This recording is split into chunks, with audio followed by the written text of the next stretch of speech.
அன்பான நண்பர்களுக்கும் காதலுக்குரிய கலைஞர்களுக்கும் என்னுடைய பணிவான வணக்கம். அன்பின் வழியது உயர்நிலை. ரொம்ப அழகா இருக்கு அந்த சென்டென்ஸே. இந்த படம் என்னன்னு ரொம்ப சுருக்கமாக சொல்ற ஒரு விஷயம். இந்த உலகத்தில் விலை கொடுத்தாலும் கிடைக்காத ஒரே ஒரு விஷயம் அன்பு மட்டும்தான். இப்போ இந்த மேடைக்கு நாங்கள் எல்லாம் வரோம்னா மீரா கதிரன் அவர்கள் மேலே நாங்கள் வச்சிருக்கிற மிகப்பெரிய ஒரு அன்பு. நாங்கள் யாரும் பேசணும்னு அவசியமே இல்லை, இங்கே வந்து சேர்ந்துட்டாலே போதும். நான் நிறைய விஷயத்த பாக்யராஜ் காப்பி அடிச்சிருக்கேன். முதல்ல நம்மளை பேச கூப்பிட்டா என்ன பேசுறதுன்னு யோசிச்சேன். அதில் பாக்யராஜ் சார் ஒரு லீடு கொடுத்துருக்காரு. இங்கே சினிமாவை சுவாசிக்கிறவங்க டெஃபினட்டா ரொம்ப ரொம்ப கம்மி. அதில் ஒருத்தர் இயக்குனர் ராம். நான் மீரா கதிரவன் சொல்லுவேன்னு வச்சுங்களா. அவர் மிஸ்டர் ராம் ஒரு மாதம் 1.5 மாதத்துக்கு முன்னாடி எனக்கு ஒரு ஃபோன் பண்ணி, அபிவின்னு ஒரு படம் இருக்கு, நீங்கள் மிஸ் பண்ணவே கூடாது, அவசியம் பார்க்கணும். இந்த மாதிரி கொஞ்சம் கலைஞர்கள் இருக்காங்க. சில பேர் இந்த மாதிரி ஒரு நல்ல படத்தை பார்த்தோம்னா அந்த படத்தை எப்படியாவது சேர்க்கறதுக்கு நம்மளால முடிஞ்ச ஒரு சின்ன உதவியாவது செய்ய முடியுமோ அப்படின்னா நம்ம எல்லாருமே அதில் முயற்சி பண்ணுவோம். மீரா கதிரவன் அந்த மாதிரி நல்ல படங்களை மட்டுமே எடுக்கிறதுங்கிறது அவருடைய தீவிரமான ஒரு முயற்சி. அதுக்காக நிறைய கடுமையான கஷ்டங்கள் இருக்கும். நேற்று கூட ஒரு லஞ்ச் மீட்டிங்ல நான் பேசிட்டு இருக்கும்போது என்னோட நண்பர் ஒருத்தர் என்ன பெருமையா சொன்னார், இவருக்கு இந்த மாதிரி ஒரு வியாதி இருக்கு, வேற மாதிரி ஏதாவது வித்தியாசமா படங்கள் பண்ணணும்னு சொல்லி தான் இவர் மாட்டிக்கிட்டாரு. இல்லாட்டி கமர்ஷியலா படம் பண்ண ஆரம்பிச்சிருந்தாரு. அவர் நிறைய வசதி வச்சிருப்பாரு, நிறைய காசு வச்சிருப்பாருன்னு. சில பேருக்கு என்ன தோணுதோ, அந்த நம்ம சினிமாவுக்கு காசு சம்பாதிக்கிறதுக்கு பணம் சம்பாதிக்கிறத மீறி இந்த கலையை கொண்டு அழகா சேர்க்கறதுக்கான நம்மளால முடிஞ்ச ஒரு சின்ன முயற்சி. அதை தொடர்ந்து மீரா கதிரவன் ரொம்ப அழகா பண்ணிட்டு இருக்காரு. தொடர்ந்து இந்த படத்துல கூட பாத்தீங்கன்னா கேமரா முன்னாடி நடிகர்கள் நடிச்ச மாதிரியே இருக்காது. அந்த வீட்டுக்குள்ள நம்ம கொண்டு கேமரா வச்ச மாதிரி, அல்ல அந்த ஊருக்குள்ள நம்ம கொண்டு கேமரா வச்ச மாதிரியான ஒரு தோற்றம். அவ்வளவு இயல்பான ஒரு படம். இந்த அன்பை பத்தி நான் சொல்லும்போது, இன்னைக்கு சாயங்காலம் நடந்த ஒரு நிகழ்ச்சி, தயாரிப்பாளர் ராஜன் அவர்கள் தற்கொலை பண்ணிட்டு இருக்காருன்னு ஒரு கேள்விப்பட்டு மனசு ரொம்ப ஒழுங்கி போச்சு. தேனப்பன்ட்ட கேட்டேன், என்ன சார் அவருக்கு ப்ராப்ளம்னு. அவர் சொன்னார், அவருக்கு வசதியெல்லாம் நிறைய இருக்குங்க, அவர் தனியா ஒரு ரூம்ல மட்டுமே இருப்பாரு, அவர் வீட்டுக்கெல்லாம் போறது இல்லைன்னு. ஒரு குறிப்பிட்ட வயசுக்கு அப்புறம் என்ன தேவைன்னா அன்பான ஒரு பரிமாற்றம் வேணும். யாருக்கிட்டையாவது அன்பா 4 வார்த்தை பேசுறதுக்கான ஒரு வாய்ப்பு இருந்ததுன்னு வச்சுங்களேன், நிச்சயமா அவர் இந்த முடிவுக்கு வந்திருக்க மாட்டாரு. இன்னைக்கு சோசியல் மீடியால இருக்கிற பிரச்சனைகள் ஒவ்வொருத்தரையும் நெருக்கி தள்ளி தற்கொலை பண்ணிக்கிற அளவுக்கு கொண்டு போய் தூண்டி விட்டுடுது. அப்படி இருக்க நேரத்தில் ஒருத்தருக்கு ஒருத்தர் அன்பு காட்டுறது ரொம்ப அவசியமான ஒரு விஷயம். இன்று மாலை கூட எனக்கு அது என்னால் ஃபீல் பண்ண முடிஞ்சது. அப்படி நமக்கு நம்மளே கலைஞர்கள் எல்லாரும் சேர்ந்து ஒரு அன்பு காட்டுறதா மீரா கதிரவனோட இந்த படம் வெற்றி அடையணுங்கிறது அவர் இன்னும் தொடர்ந்து நல்ல படங்கள் பண்றதுக்கான ஒரு நல்ல வாய்ப்பை ஏற்படுத்தி கொடுக்கும். சாம் சிஎஸ் இந்த படத்தோட ஒன்றிய நல்ல பாடல்களை கொடுத்திருக்காரு. மகேஷ் முத்துசாமி நான் சொன்ன மாதிரி இயல்பான ஒரு ஊரை நம்ம கிட்ட காமிச்சிருக்காரு. கஸ்தூராஜா அவர்கள்கிட்ட நான் எதிர்பார்க்கவே இல்லை. நான் அவருக்கு ஒரு பெரிய நன்றி கடன் பட்டிருக்கேன். 1000 ஒரு படம் எனக்கு கிடைச்சதுக்கான ரொம்ப முக்கியமான ரீசன் மிஸ்டர் கஸ்தூராஜா. எப்பவுமே ஒரு படத்தை நான் அக்செப்ட் பண்ணிக்கும் போது நிறைய அதுல ஏதாவது முரண்கள் இருக்கும், பிரச்சனைகள் இருக்கும். அது எல்லாத்தையும் சரி பண்ணி அந்த படத்துல என்னை நடிக்க வச்சதுக்காக நான் நிறைய அவருக்கு நன்றி கடன் பட்டிருக்கேன். இந்த படத்துல ரொம்ப ரொம்ப இயல்பா தன் மனைவி கிட்ட எப்படி நடிப்பாரோ அந்த மாதிரி ரொம்ப இயல்பா நடிச்சிருக்காரு இந்த படத்துல. பாருங்க எவ்வளவு அர்த்த புஷ்டியா சிரிக்கிறாங்க பாருங்க. கொஞ்சம் கூட மிகையாவே இல்லைங்க, அவ்வளவு யதார்த்தமா இருக்கு நடிப்பு. இதை விட வேற என்ன உதாரணம் சொல்றது எனக்கு தெரியல. ஸோ எல்லாமே ரொம்ப சிறப்பா இருந்தது. இன்னும் நிறைய பேர் இந்த படத்தை பத்தி பேச போறாங்க. அதுக்கு இடையில எங்க வீட்டு பிள்ளை, நம்ம ஊரு பிள்ளை போய் எங்கேயாவது பெருசா சாதிச்சா நம்ம எப்படி பெருமைப்பட்டுக்குவோமோ அந்த மாதிரி நம்மளுடைய மாண்புமிகு தமிழக முதல்வர் திரு விஜய் அவர்களுக்காக நம்ம இங்கிருந்தே ஒரு வாழ்த்து சொல்லணும்னு ஆசைப்படுறேன். என்ன காரணம்னா அது ஒரு ஒன் மேன் ஷோ. தனிப்பட்ட ஒரு மனிதரா அவருக்கு அவ்வளவு பெரிய பக்கபலங்கள் எதுவுமே இல்லாம, அவர் மேல யாருக்குமே நம்பிக்கை இல்லாம ஒரு தனி மனிதனுடைய நம்பிக்கை ஜெயிச்சு இன்னைக்கு இவ்வளவு தூரம் அவர் வரும்போது நான் வரவேற்றேன். அவரை ஒரு கேரியரோட உச்சத்துல இருக்க ஒரு மனுஷன் 200 கோடியை விட்டுட்டு இங்க வளர பாராட்டணும்னு சொன்னேன். அதை பத்தி நான் நிறைய எதிர்கருத்துக்கெல்லாம் இருந்தது. ஆனா இன்னைக்கு கேரியரோட உச்சத்துல இருந்து சிஎம் ஆகி இன்னைக்கு மத்தியானம் கேரியர்ல சாப்பாடு எடுத்துட்டு வர ஒரு அரசு ஊழியர் மாதிரி காலையில கரெக்டா 9:30 வராரு, சாயங்காலம் வரைக்கும் இருக்காரு. அதெல்லாம் ரொம்ப ஆச்சரியமா நிறைய பேருக்கு ஒரு பிரமிப்பா இருக்கும். அந்த 4 நாளைக்குள்ள இவ்வளவு பண்றாருன்னு. அவர் நிறைய பண்ணி இப்ப கமல் சார் கூட பார்த்து ஒரு 6 விண்ணப்பங்களை கொடுத்திருக்காருன்னு சொல்றாரு. சிறுபான்மை மக்களுக்கு நிறைய நல்ல விஷயங்களை பண்ணணுங்கிறது அவருடைய எண்ணமா இருந்தா, இந்த சிறுபான்மை மக்கள் சினிமாவில் யாருன்னா இந்த சின்ன படங்கள் எடுக்கிறவங்க, நல்ல படங்களை ரிலீஸ் பண்றதுக்கு வாய்ப்பு இல்லாம நிறைய போராட்டம் இருக்கும். அப்படிப்பட்ட படங்களுக்கு இந்த அரசாங்கம் நிச்சயமா உதவணுங்கிறது நம்மளுடைய ஒரு அன்பான வேண்டுகோள். இந்த படத்தை கூட நேசம் ப்ரொடக்ஷன்ஸ் பண்ணியிருக்காங்கன்னு நினைக்கிறேன். நேசத்தை ப்ரொடியூஸ் பண்றது ரொம்ப கஷ்டம். நேசம் ப்ரொடக்ஷன்ஸ் இந்த படத்தை பண்றதுங்கிறது இந்த படத்தோட கருத்துக்கு ரொம்ப சரியான ஒரு விஷயம் நினைக்கிறேன். மீரா கதிரவனுக்கு மீண்டும் ஒரு முறை என்னுடைய அன்பான வாழ்த்துக்களும் பாராட்டுகளும். நன்றி. எல்லாருக்கும் வணக்கம். ஹபீபி பார்த்தப்போ இங்கே இருக்கிற எல்லாரும் சொன்ன மாதிரி எனக்குமே அது ரொம்ப ஒரு முக்கியமான படமாக பட்டுச்சு. இது ஒரு முதல் சினிமா அப்படின்ற மாதிரி இருந்தது. தமிழில் இந்த ஸ்பேஸில் ஒரு ஃபில்ம் இது வரைக்கும் நம்ம பார்த்ததில்லை. நம்ம ஒரு ஒரு முஸ்லிம் ஹவுஸ் ஹோல்டுக்குள்ள இந்த இவ்வளவு நுட்பமான ஒரு ஒரு ஜெனரேஷனல் டிஃப்ரென்சஸையும் ஒரு மேல் ஃபீமேல் ரிலேஷன்ஷிப்ஸையும் ஈக்குவேஷனையும் அவங்களுடைய கஸ்டம்ஸையும் ப்ராக்டிசஸையும் இந்த அளவுக்கு பதிவு பண்ணி ஒரு ஸ்லைஸ் ஆஃப் லைஃப் ஃபில்ம் நம்ம பார்த்தது கிடையாது. இதுக்குள்ள அவங்களுடைய வாழ்வியல், அவங்களுடைய கனவுகள், அவங்களுடைய இழப்புகள், வலிகள், சந்தோஷங்கள் எல்லாமுமே இருக்கு. அண்ட் இது ஒரு ஒரு பீரியடுக்குள்ள இருந்து பேசுற ஒரு படமா இருந்தாலும் இன்னைக்கு வரைக்கும் ரெலவெண்டா இருக்கிற ஒரு ஃபில்மா இருக்கு இது. அது பேசுற அரசியல் அரசியல்னு லவுடா இல்லை, இது ஒரு ஃபேமிலிக்குள்ள இருக்கிற ஒரு ஹைராக்கி இருக்கு இல்லையா, அதை விமர்சனப்படுத்துற விதத்துல இருந்து அத்தனையுமே ரொம்ப ஸ்பெஷலா இருந்தது. மீராவினுடைய ஒரு ஒரு என்ன சொல்றது, ஒரு ஸ்ட்ராங் ஸ்டெப் அஹெட்டா பார்க்குறேன் நான் இதை. அவர் இங்கிருந்து இன்னும் மேலும் ரொம்ப ஸ்ட்ராங்கா தொடர்ந்து ஃபங்க்ஷன் பண்ணுவாருன்னு நான் நம்புறேன். அண்ட் இந்த படத்துடைய காஸ்ட் ரொம்ப ரொம்ப ஸ்பெஷலா நான் ஃபீல் பண்றேன். ஏன்னா இதுல இருந்து ஒவ்வொரு மனிதருமே எனக்கு ஆர்டிஸ்டாவே தெரியல, அந்தந்த அங்க வாழ்ந்த மனிதர்களாவே தெரிஞ்சாங்க. எனக்கு கஸ்தூரிராஜா சார் முன்னாடியே தெரியுன்றதால தான் அவரை நான் கஸ்தூரிராஜா சார் நல்லா நடிச்சிருக்காங்களே அப்படின்ற மாதிரி இருந்தது எனக்கு. இல்லைன்னா அந்த குடும்பத்தினுடைய ஒரு தலைவனுடைய அந்த அவருடைய அக்கறைன்ற பேர்ல இருக்கிற அந்த ஈகோவும் அதுவும் எல்லாமும் சேர்ந்து அவர் அந்த கதாபாத்திரமாவே இருந்தார். எல்லாருமே அப்படிதான் இருந்தாங்க. அண்ட் டெக்னிக்கல் டீம் எல்லாருமே ரொம்ப நல்லா ஒர்க் பண்ணியிருந்தாங்க. இந்த படத்தினுடைய வெற்றிக்கு என்னுடைய வாழ்த்துக்கள். நன்றி.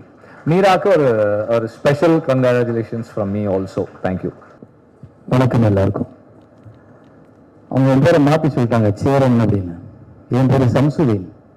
நேற்று நைட்ல இருந்து நேற்று தான் நான் ஹபீபி படம் பார்த்தேன். என் பேரை நான் சம்சுதீனா நான் ஃபீல் பண்ற மாதிரி ஆயிடுச்சு. ஒரு முஸ்லீம் குடும்பத்துக்குள்ள, அந்த கிராமத்துக்குள்ள, அந்த உறவுகளுக்குள்ள, அந்த கல்ச்சர் அதுக்குள்ள நான் அப்படியே என்னை உள்ள கூட்டிகிட்டு போயிட்டு இப்போ வரைக்கும் என்னால் அந்த படத்துலேருந்து வெளியே வரவே முடியல. எனக்கு எப்படி பார்த்தாலும் எல்லாரும் தொப்பியோட இருக்காங்க, தாடியோட இருக்காங்க, புர்காவோட இருக்காங்க. எல்லாருமே எனக்கு அப்படியே தெரியுறாங்க. நான் முதல் முறையா என் கிரெடிட்ஸ் ரோலிங் டைட்டில் போகும்போது அதில் இருக்கிற ஒவ்வொரு கேரக்டரோட பேர்களையும் படிக்கும்போது எனக்கு அவங்களுக்கெல்லாம் அவங்களோட எனக்கு ஒரு கனெக்ட் இருக்கிற மாதிரி ஃபீல் ஆச்சு. ஏன்னா அத்தனை பேர் தான் சேர்ந்து மீரா கதிரவனுக்கு சப்போர்ட் பண்ணி இந்த திரைப்படத்தை உருவாக்கியிருக்காங்க. ஸோ ரொம்ப அற்புதமான ஒரு படைப்பு இது. நல்ல படம் இது. வெற்றி அடையணும், கமர்ஷியல் சினிமாவுக்கு நடுவில் இது ஜெயிச்சிடணும் அப்படின்லாம் ஒரு நார்மல் வார்த்தைகள் இல்லாமல் இதுதான் படம் அப்படின்னு சொல்றது. இதுதான் படம். இப்படி படத்தை எடுக்கிறதுக்கு தான் ஒவ்வொரு இயக்குனரும் சென்னை நோக்கி வரணும். இப்படிப்பட்ட படத்தை எடுக்கிறதுக்கு தான் ஒவ்வொரு இயக்குனரும் சென்னை நோக்கி வரணும் அப்படின்னு எனக்கு சொல்ல தோணுது. இது பார்த்ததுக்கு அப்புறம் எனக்கு என்னன்னா, ஒரு இயக்குனர் நான் நிறைய படங்கள் பார்க்குறேன், நிறைய நல்ல படங்கள் எடுத்திருக்காங்க, நிறைய நல்ல இயக்குநர்கள் உருவாகி இருக்காங்க. தங்கலான் பார்க்கும்போது நான் ரஞ்சித்துக்கு ஃபோன் பண்ணி அவ்வளவு பேசினேன் அந்த உழைப்பை பற்றி.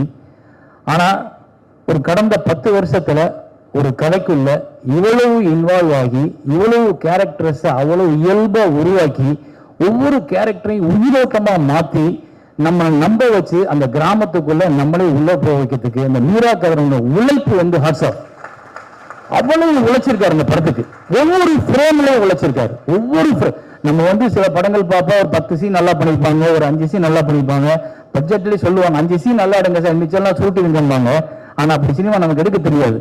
ஆனா அதை தாண்டி மீரா கதிரோனோட படங்கள்ல இது வந்து த பீக், அவரோட பெஸ்ட் பிலிம் அப்படின்னா இதுக்கு மேல ஒரு இன்னொரு படம் எடுக்கணும், அது எனக்கு ஆசைதான். ஆனா இந்த படம் என்னை வந்து அவ்வளவு பிரமிக்க வச்சிருச்சு. ஏன்னா அது ஒரு நாவல் மாதிரி இருக்கு. அந்த படம் வந்து திரைக்கதை வந்து பாத்தீங்கன்னா ஒரு சூறக்காத்து மாதிரி இருக்கு. எந்த பக்கம் திரும்புது, எந்த பக்கம் போகுது, எந்த சீன் மாறுது, எந்த கேரக்டர் எப்படி பேச போகுது, நோபடிஸ் கெஸ். நீங்க இதுதான் இதுக்கப்புறம் நடக்க போகுதுன்னு ஒருத்தர் கெஸ் பண்ணவே முடியாது. அந்த அளவுக்காக ஸ்கிரீன் பிளேல நம்ம நினைப்போம் இதுதான் வரப்போகுது அப்படின்னு. ஆனா வேற ஒண்ணு வரும். ஆனா நம்ம நினைச்சத கூட பிரமாதமா இருக்கும். அவங்க பேசுற டயலாக்ல இருந்து ஒன்னொன்னு பிரமாதமா இருக்கும். இந்த படம் வந்து ஒரு வாழ்வியல், 30 வருஷ வாழ்வியல்ல ஒரு மனிதன் 30 வருஷத்துக்கு முன்னாடி எங்க இருந்தான், 30 வருஷத்துக்கு அப்புறம் எங்க இருக்கான், 30 வருஷத்துக்கு முன்னாடி ஒரு ஆணிடம் ஒரு பெண் எதை பேச தயங்கினால் அவர் 30 வருஷத்துக்கு அப்புறம் அந்த ஆண் கிட்ட அந்த பெண் எதை தைரியமா பேசலாம். அதுக்கான காரணம் படிப்பு, பொருளாதாரம், முன்னேற்றம். இது எல்லாம் ஒரு மக்களை வந்து எந்த இடத்துல வளர்த்திருக்கு. பெண் உரிமைன்னு பேசுறோம், பெண் உரிமையை கொடுக்கறது இல்ல. பெண்கள் இப்ப அதுவா எடுத்துக்க ஆரம்பிச்சுட்டாங்க, அதுங்களே பேசுறாங்க. எனக்கு கடைசியில அந்த பெண் பேசும்போது நீ எனக்காக ஏன் பேசல அப்படின்னு கேட்பா. கைத்தட்டிட்டேன் அறியாம. ஏன்னா ஒரு பெண் அந்த பேசுற சுதந்திரத்தை அவர் பேசியிருக்காரு. அப்புறம் ஒரு சமூக மாற்றத்துல ஒரு 30 வருஷத்துக்கு முன்னாடி நம்ம வாழ்வில் எங்க இருந்துச்சு, நம்ம கிராமம் எங்க இருந்துச்சு, வெளிநாடுகள் போறது குற்றம்னு சொல்றோம். ஆனா வெளிநாடு போய் தான் பிழைக்கணுமா, நம்ம ஊர்ல பிழைக்க முடியாதான்னு பேசுறோம். ஆனா வெளிநாடு போகும்போது அங்கிருந்து வர்ற பொருளாதாரம் நம்ம நாட்டை, நம்ம படிப்பை, நம்ம வாழ்க்கைய எப்படி மாத்தி இருக்கு. எவ்வளவு தூரம் இது வந்து நம்மளை வேற ஒரு உலகமா கொண்டு வந்துருச்சு அப்படின்ற ஒரு அழகா பதிவு பண்ணியிருக்காரு. ஒரு ஷாட் பாக்குறேன், ஒரு டாப்பாங்கில் வச்சிருக்காரு, எல்லாம் ஓட்டு வீடா இருக்கு. அப்புறம் 30 வருஷம் கழிச்சு ஒரு ஷாட்டை கொண்டு வர்றாரு, அது ஒரு டாப்பாங்கில் வச்சிருக்காரு, ஓடுகளே இல்ல, எல்லாம் மொட்டை மாடி வீடுகளா இருக்கு. எங்க மாறி இருக்கு இந்த சமூகம் அப்படின்றத அவ்வளவு அழகா உள்ளுக்குள்ள கட்டமைப்புல கொண்டு வந்திருக்காரு. இதுக்குள்ள நடிச்சிருக்க ஒவ்வொருத்தரும் அது கஸ்தூராஜா சார் மட்டும்தான் நமக்கு தெரிஞ்சிருக்காரு. மிச்சம் எல்லாருமே ஏதோ ஒரு முஸ்லீம் குடும்பத்துக்குள்ள நம்ம உள்ள போனது மாதிரியே இருக்கு. ஆனா ஒரு 10 நிமிஷத்துக்கு அப்புறம் கஸ்தூராஜா சார் உள்ளுக்குள்ள அந்த கதைக்குள்ள போய் அந்த கேரக்டராவே அவர் பேசுற விஷயம், நடக்கிற விஷயம், அது நைட்டு பூரா அவர் 11 மணிக்கு போன் பண்ணி தொந்தரவு பண்ணுங்க. 11 மணிக்கு போன் பண்ணி கிட்டத்தட்ட அரை மணி நேரம், சார் தப்பா எடுத்துக்காதீங்க, நீங்க தூங்கினாலும் கொஞ்ச நேரம் முடிச்சிருங்க, நான் உங்கள்கிட்ட பேசணும் அப்படின்னு சொன்னா, நீ அவர் இப்ப வந்து சொல்றாரு, நீங்க நேற்று தூக்கத்தை எடுத்து இன்னும் தூக்கம் வரலன்றாரு. அந்த அளவுக்கு ஒவ்வொரு கதாபாத்திரங்களும் அவ்வளவு சிறப்பா இருக்கு.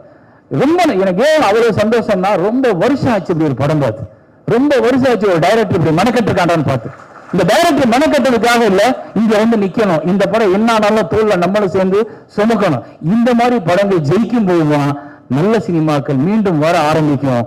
நம்மளோட வாழ்க்கையை பற்றி, நம்மளோட வாழ்வியல் உள்ள பிரச்சனைகள் பற்றி, ஒரு பிரச்சனையை எப்படி சினிமா பேசணும், அதுக்காக கமர்ஷியல் சினிமா வேணாம்லாம் நான் சொல்லல, அந்த இடத்துக்கே நான் போகல. ஆனா இந்த மாதிரி சினிமாக்கள் நம்மளை ஒழுங்குபடுத்தும், நம்மை உணர வைக்கும், நம்ம வாழ்க்கை எதுன்னு சொல்ல வைக்கும், நம்ம வாழ்க்கையில எங்க நிக்கிறோம்னு சொல்ல வைக்கும். கடைசி ஒரு டயலாக் வரும், 4 சுவர் இருக்க வீடுதான் வாழ்க்கைன்னு யார் சொன்னா அப்படின்னு. செத்தே போயிட்டேன் நான். 4 சுவர் இருக்க வீட்டுக்குள்ளதான் சந்தோஷம் இருக்குன்னு யார் சொன்னா? அருமையான ஒவ்வொரு டயலாக்கும் பிச்சிருப்பாரு. எல்லா கேரக்டர்ஸ் சொல்றேன், ஏதோ கஸ்தூராஜா பேசுறதா இருக்கட்டும், அந்த பொண்ணு பேசுறதா இருக்கட்டும், இந்த ஹீரோயின் அந்த பொண்ணு பேசுறதா இருக்கட்டும், இந்த பொண்ணுலாம் லவ் பண்ணலாம்னு தோணுச்சு எனக்கு. பவுஸ் இல்லை, பட் இருந்தாலும் பரவாயில்ல. ஆனா அவ்வளவு அழகு, அவ்வளவு யதார்த்தம், அவ்வளவு சூப்பர், அவ்வளவு நல்லா இருந்துச்சு. நீங்க ஒவ்வொரு இடமும் அந்த பொண்ணு பேசுற ஒவ்வொரு இடத்துலையும் வந்து ஒரு முஸ்லீம், நான் தான் சொன்னேன், முதல் ஒரு இலக்கியத்தை முஸ்லீம்ல எழுதுனது ஒரு பெண் எழுத்தாளர். அவங்க வந்து நாகூரை சேர்ந்தவங்க. எனக்கு அந்த பெண்ணோட கதாபாத்திரம் மாதிரி தெரிஞ்சு இந்த கதாபாத்திரம். அவ்வளவு தூரம் வந்து ரொம்ப மெனக்கெட்டு இருக்கின்றப்போ அந்த டைரக்டரை நம்ம வந்து விட்டுறக்கூடாது. அந்த படத்தை நம்ம வந்து ஏதோ கடந்து போயிடக்கூடாது. நம்மளும் கூட நிற்கணும், நம்மளும் கையை கோர்த்து நிற்கணும், நம்மளும் பேசணும், நம்மளும் வந்து அந்த படத்தை பத்தி கொண்டு போகணும், நம்ம ப்ரொமோட் பண்ணணும். எனக்கு ஒரு நல்ல படம் பார்த்தா கண்டிப்பா தூக்க வராது. நேற்று நைட்ல சுத்தமா தூங்கல, 5 மணி ஆச்சு சார். நீங்கள் நானா பேசிட்டே இருக்கேன், இது எப்படி நிகழ்ந்ததுன்னு. அதுக்கு என்னன்னா ஒருத்தனோட சினிமா மேல இருக்கிற வெறி, சினிமாவை வந்து அதை நேசிக்கிற வெறி, அதை ஒவ்வொருத்தட்டும் வேலை வாங்கியிருக்க விதம். சாம்சங் எங்க வாட்ஸ்அப் சூப்பரா இருக்கும் அந்த மியூசிக். அந்த படத்துக்கு அவ்வளவு உயிரோட்டம் உங்களால தான் கிடைச்சிருக்கு. ஏன்னா அவங்க எல்லாம் உருவாக்கிட்டாங்க. ஒரு படத்துக்கு ரீ ரெக்கார்டிங் எவ்வளவு முக்கியன்றது இந்த படத்தை பார்த்தா நிறைய பேருக்கு புரிஞ்சுப்பாங்க. ஏன்னா அவ்வளவு இன்வால்வ் ஆகி ஒரு முஸ்லீம் குடும்பத்துக்குள்ள, ஒரு இஸ்லாமிய குடும்பத்துக்குள்ள அந்த பேக்ட்ராப்ல அந்த மாதிரியான ஒரு இசை ரொம்ப வருஷம் ஆச்சு. நான் ரொம்ப அழகா இருந்தது. அந்த பாட்டெல்லாம் எக்ஸலண்ட், எல்லா பாட்டுமே. இந்த படம் வந்து எல்லாருக்கும் சிறந்த படமா இருக்கும், எல்லாருக்கும் பிடிச்ச படமா இருக்கும், எல்லாரும் இந்த படத்தை பாராட்டுவாங்க. நான் குறிப்பா வேண்டிக்கிறது, இந்த படத்தை ரிலீஸ் ஆனதுக்கு அப்புறம் நம்ம விமர்சனம் அப்படின்னு வரும் பொழுது நியாயமான, உண்மையான ஒரு நல்ல சினிமாவை ஒரு உலக மக்களுக்கு கொண்டு போய் சேர்க்கணும்னு நினைச்சா ஆனந்த விகடன் மாதிரியான பத்திரிகைகள் 65க்கு மேல் இந்த படத்தை கொடுத்தே ஆகணும். 65க்கு மேல கொடுத்தே ஆகணும். அந்த அளவுக்கு இந்த படம் இருக்கு. அதே மாதிரி யூடியூபர்ஸ் நிறைய பேர் வந்து விமர்சனம் பண்றவங்க, பத்திரிகையாளர்கள், நண்பர்கள் எல்லாருமே இவ்வளவு நாள் நீங்க சினிமாவுக்குள்ள இத்தனை நண்பர்களோட, இத்தனை இயக்குநர்களோட, இத்தனை தயாரிப்பாளரோட கடந்திருக்கீங்க, பழகி இருக்கீங்க, எல்லாரோடையும் கை கொடுத்திருக்கீங்க. நீங்க நல்ல சினிமாவை உச்சிமுகம் நினைச்சீங்கன்னா இதுல உள்ள வெறுப்புகள் யாருமே இருக்கிறதையும் மறந்துட்டு நீங்க சினிமாவை கொண்டாடியே தீரணும். விமர்சனங்கள் பண்ணும்போது நீங்க கொண்டாடுறதுதான் இந்த திரைப்படம் இருக்கு, இந்த திரைப்படம் மக்கள்கிட்ட போய் சேரும். இது வந்து ஒரு ஹீரோக்கள் இருக்கிற, ஒரு அறிமுகமான ஆட்கள் இருக்கிற படங்கள் இல்ல. அதனால எல்லாம் புதுசுன்றப்ப ஒரு போஸ்டர் பார்த்தோன்னா நம்மளால என்ன பண்ணுவாங்கன்னா, இது ஒரு முஸ்லிம் கலாச்சாரம் உள்ள படம், எல்லாம் புதுசா இருக்காங்க அப்படின்னு நினைப்பாங்க. அப்ப அவங்களுக்கு முதல்ல நம்ம சொல்ல வேண்டியது, யாரு சொன்னா கேட்கிறாங்கன்னா இந்த விமர்சனம் பண்றாங்கல்ல, எல்லா விமர்சனங்களையும் சொல்றேன். அதாவது யூடியூப்ல பண்றவங்க, எழுதுறவங்க எல்லாரும் சொல்ல, நீங்க எல்லாருமே ஒரு சினிமாவை இத்தனை வருஷம் நீங்க பார்த்திருக்கீங்க, இத்தனை வருஷம் சினிமாவில் வாழ்ந்திருக்கீங்கன்னா இந்த சினிமாவுக்கு உண்மையாக உங்க விமர்சனம் தேவை என்பது என்னோட தாழ்மையான வேண்டுகோள். இந்த படத்தில் நடிச்ச அத்தனை பேருக்கும் என்னோட வாழ்த்துக்கள், இசையமைப்பாளருக்கு வாழ்த்துக்கள், அந்த தயாரிப்பாளருக்கு வாழ்த்துக்கள். மீரா கதிரவன், நாங்கள் நான் இரவு ஒரு 3 முறை கட்டிப்பிடிச்சுப்பேன், 4வது முறை